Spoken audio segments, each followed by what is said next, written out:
up in the top, and it's in a call to action. So it's extremely easy for people to know what the next step is that you want them to take.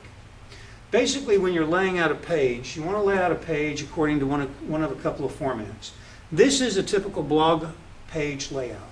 Content on the left, widget column on the right, sidebar column on the right.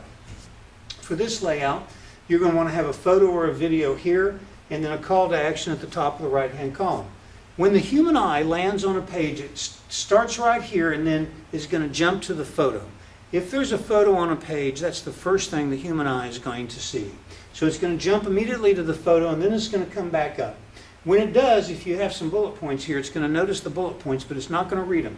So your eye, when you first land, is going to go to the photo, then back up to check the heading, then you're going to jump down and read the bullet points. If the bullet points capture your attention, then you'll backfill and read this content, and then you'll continue to read.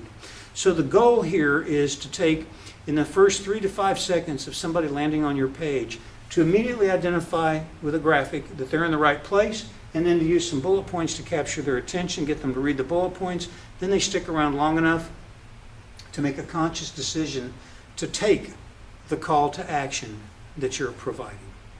Here's an example of accomplishing exactly the same thing, but with not a 2-column layout, just a single page layout. Now we're going to talk about the Monte Cristo recipe.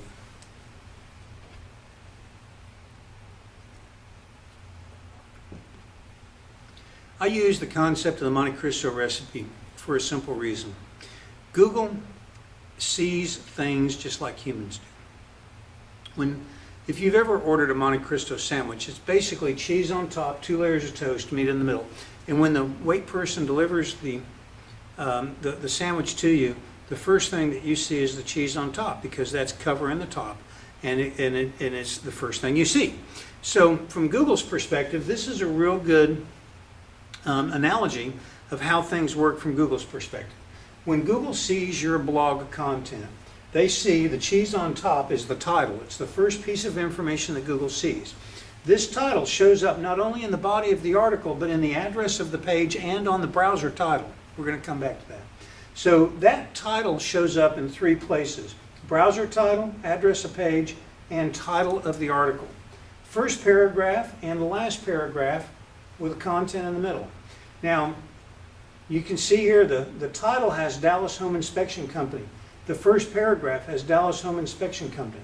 The last paragraph has Dallas Home Inspection Company.